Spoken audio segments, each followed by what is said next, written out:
Okay, so as you know, observation and feedback look a lot different in this virtual setting than it does brick and mortar. So, how often do you have a teacher, an administrator, an instructional coach coming into your classroom? So the biggest difference is that it can kind of happen anytime.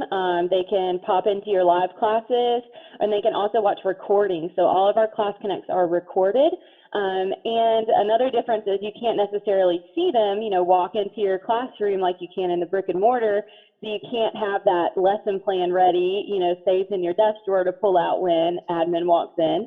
Not that any of us do that, but you kind of have to be on your feet every day.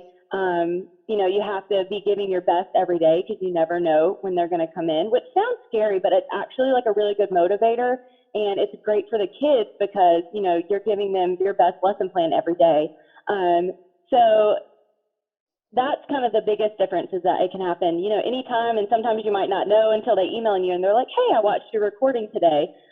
So just being on your toes. And then we do have like my formal observations are very comparable to my brick and mortar school. Our school, virtual school, uses our state evaluation system. So that's very kind of comparable. I have the same number of formal observations that I did in my brick and mortar.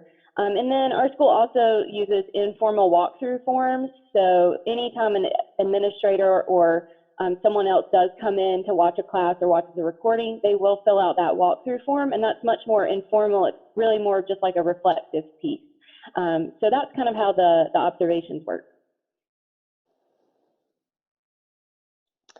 So, what advice would you have for a new teacher coming in as far as adapting to this new process in the informal and formal observations?